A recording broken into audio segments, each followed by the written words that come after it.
ایک شخص نے حضور سے پوچھ ہی لیا، ایک صاحب نے عرض کر ہی دیا، انہوں نے بات ہی کر دی، عرض کی، یہ سنن ابو داؤد شریف میں موجود ہے، کہا یا رسول اللہ میرا ملازم بڑی غلطیاں کرتا ہے، آخر کتنا کو معاف کروں؟ کوئی حد بھی ہوتی ہے، بڑی غلطیاں، بڑی کوتاہیاں، بڑی کمزوریاں اس نے گن کے معاف کرنے کے لیے، حضور کتنی بار معاف کروں؟ آخر بعض لوگ بعض باتیں جھلملا کے کرتے ہیں نا جی، حضور آخر کتنا کو معاف کروں؟ نبی کریم علیہ السلام نے گویا فرمایا، اگر تو نے گن کے ہی پوچھا ہے نا تو چل اس طرح کر، ایک دن میں 70 بار تو معاف کیا کرنا۔ ایک دن میں کتنا معاف کرنا ہے؟ تجربہ تو کریں کہ کیا ہم نے کبھی 7 دفعہ بھی معاف کیا ایک دن میں؟ حضور نے فرمایا 70 دفعہ معاف کر۔ اور ایک شخص کو تو نبی کریم نے ان لفظوں سے تنبیہ فرمائی، فرمایا تیرے غلام پر جتنا تجھے حق حاصل ہے نا تیرے اختیار میں، تیرے رب کو اس سے کئی گنا بڑھ کے تیرے اوپر اختیار ہے۔ یا رسول اللہ ان کا کریں کیا؟ تو نبی پاک نے فرمایا اپنے غلاموں کو اس طرح رکھنا، یہ جو بڑی بات کرتے ہیں نا انسانی حقوق کی، وہ ملازم نو سوٹ دے رہے نے، کہ نوائیں میں کدی واری پایا ہے، نوائیں لہذا تو بھئی آپ کو بغیر جو نہیں پہنا تھا وہ دینا چاہیے تھا نا، ملازم کو نیا خرید کے دیتے نا آپ۔ یہاں تو لوگ زکوٰۃ بانٹتے ہیں اپنے ملازموں پہ، تو سیاسی زکوٰۃ بانٹتے ہیں، ہاں اس کو پیسے جو وقت کام آ جائے گا، تھوڑی تھوڑی کر کے وہاں بانٹو، جب ٹائم ملے گا تو بلا لیں گے۔ خوگرے حمد سے تھوڑا سا گلا بھی سن لے، گولی اگرچہ کڑوی ہے پر ہو سکتا ہے شفا ہو۔ ہر دینی کام میں بھی سیاست کرتے ہو، ذات کے لیے استعمال کرتے ہو، سنو یہ میرے نبی پاک کا اخلاق ہے۔ یا رسول اللہ غلاموں سے کس طرح گزارا کریں؟ فرمایا جس طرح کا خود کھانا اسی طرح کا انہیں بھی کھلانا، جس طرح کا خود پہننا اس طرح کا انہیں بھی پہنانا، سیاستہ میں موجود ہے۔ اور فرمایا ان کی طاقت سے بڑھ کر کبھی انہیں کام نہ بتانا۔ اور میرے محبوب کے غلاموں نے تو اس طرح عمل کیا کہ حضرت ابو ذر غفاری جیسے سردار اپنے گھر سے نکلے تو غلام ساتھ تھا، سامنے سے ایک سردار دیکھ کے حیران ہو گیا، کہنے لگا ابو ذر یہ کون ہے؟ فرمایا میرا غلام ہے۔ کہا حد ہو گئی یار، اس کے کپڑے قیمتی ہیں اور تمہارے کمزور ہیں، یہ انقلاب کیسے آیا؟ تو جناب ابو ذر غفاری فرمانے لگے یہ میرا انقلاب نہیں، یہ محمد عربی کا دیا ہوا انقلاب ہے۔ یہ کس نے ذروں کو اٹھایا اور صحرا کر دیا، یہ کس نے قطروں کو ملایا اور دریا۔ غالباً ایک غیر مسلم کے شعر ہیں، یہ کہتا ہے یہ کس نے قطروں کو ملایا اور دریا کر دیا، کس نے ذروں کو اٹھایا اور صحرا کر دیا، یہ کس کی حکمت نے یتیموں کو کیا در یتیم اور غلاموں کو دنیا بھر کا مولا کر دیا۔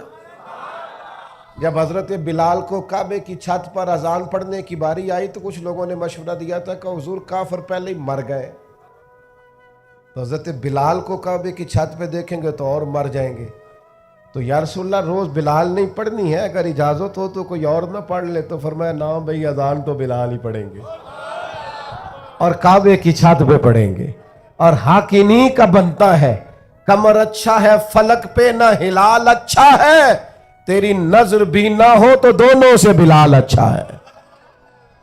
نبی پاک صلی اللہ تعالیٰ علیہ وسلم نے نا غلاموں کے ساتھ بالخصوص اچھا سلوک کرنے کا، جناب حضرت سیدہ ام سلمہ رضی اللہ تعالیٰ عنہ بیان فرماتی ہیں کہ وہ وقت جس وقت میں حضور کا وصال ہوا اور وہ مرض جس مرض کے ساتھ ظاہراً سرکار کا وصال ظاہری ہوا، فرماتے ہیں اس وقت بھی میں نے حضور سے جو آخری جملے ظاہری طور پر سنے وہ یہی تھے کہ نماز کا خیال رکھنا اور غلاموں سے اچھا سلوک کرنا، اپنے ماتحت لوگوں کا خیال رکھنا، سخت لہجہ، آمرانہ مزاج۔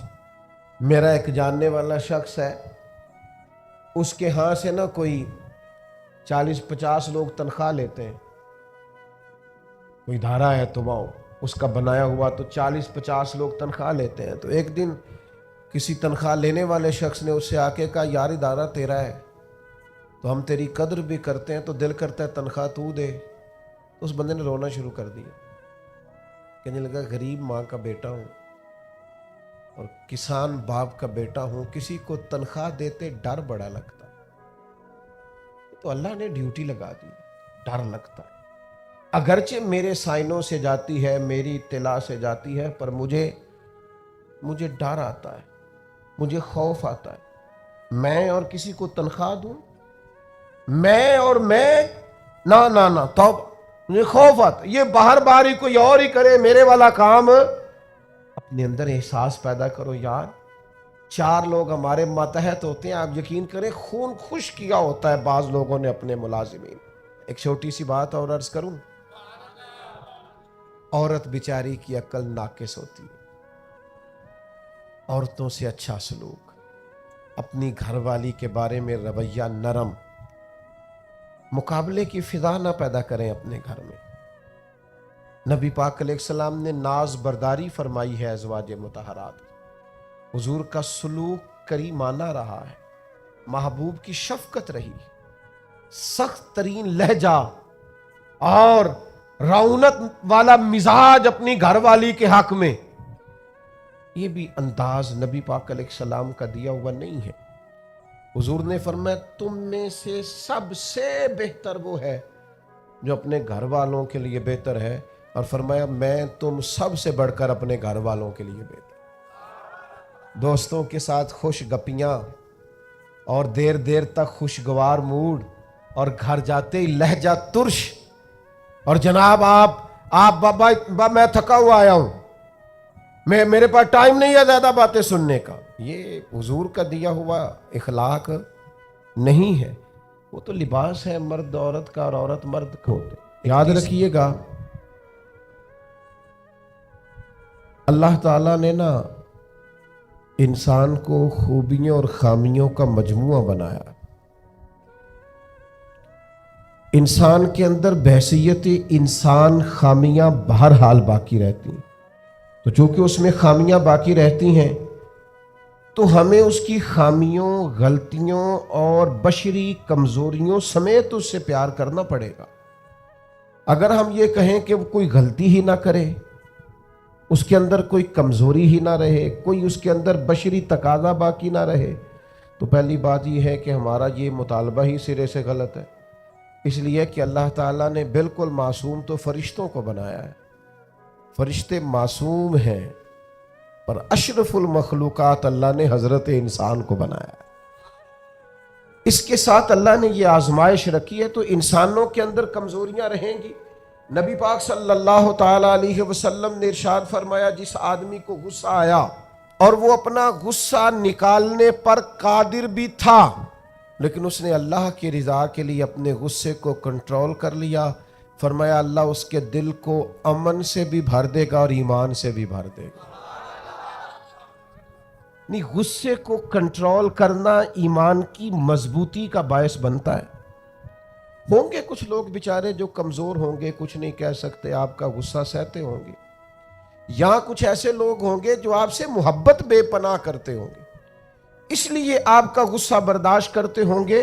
لیکن حضور نے جو ہمیں اخلاقی رویے سکھائے ہیں ان میں تو محبوب نے فرمایا وہ پہلوان ہے جو اپنے آپ پر کنٹرول کرے, اپنے آپ کو قابو میں رکھے, اپنے غصے کو, غیظ و غضب کو وہ ذرا سنبھال کر رکھے.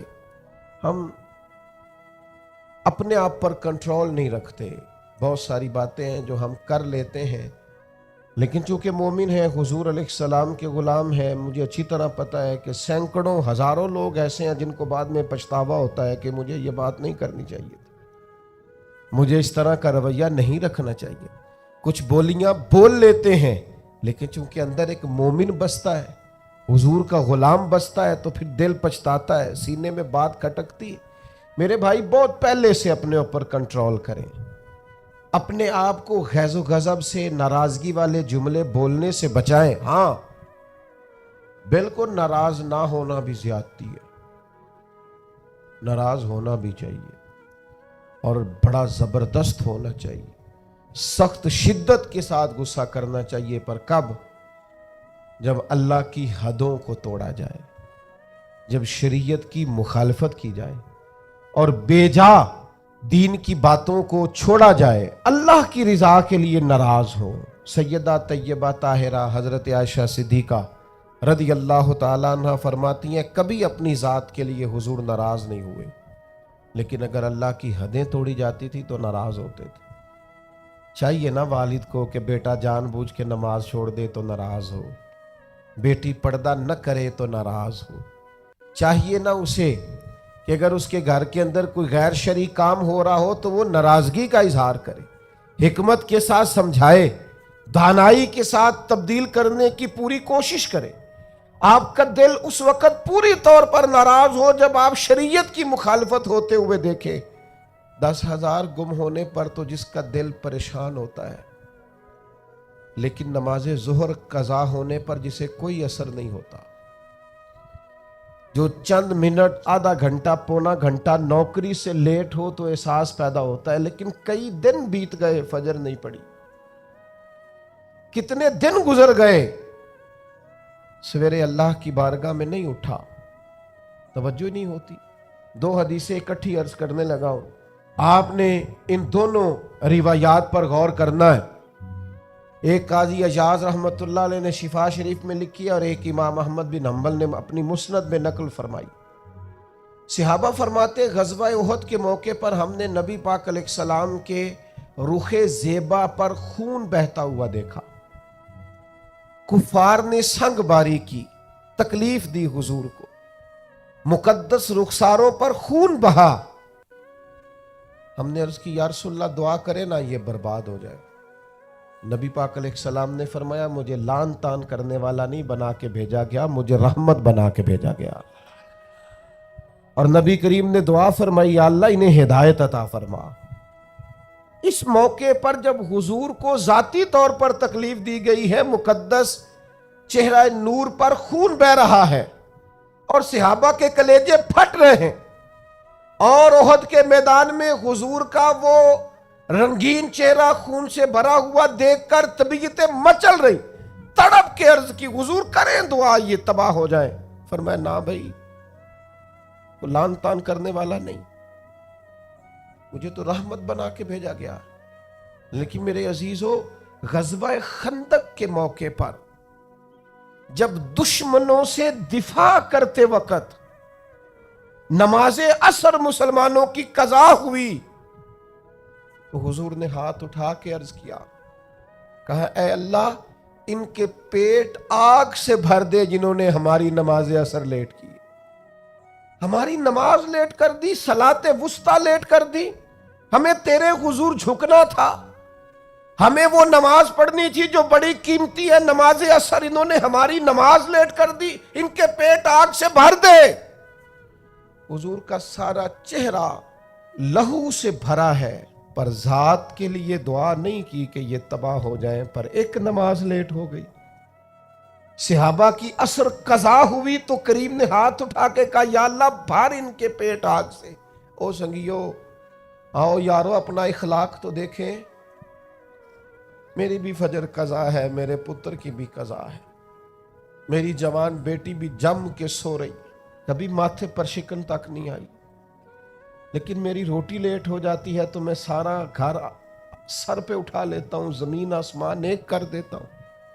میرے بچے، آپ کے بچے ہماری نگاہوں کے سامنے وہ پوری طرح بری سوسائٹی کا شکار ہو جائیں اور وہ جانے کس کس گناہ میں لگ جائیں، معاذ اللہ شکن تک نہیں آتی، لیکن میرے کپڑے وقت پر استری نہیں ہوئے، مجھے ٹائم پر فلاں چیز نہیں دی گئی، آسمان سر پہ اٹھا لیا جاتا ہے۔ حضور نے تو ہمیں یہ اخلاق سکھایا ہے کہ لہو سے تیرا وجود بھی ذات کے لیے بھر دیا جائے تو زبان سے لان تان نہ کرنا، یہ تیرے نبی کا طریقہ ہے۔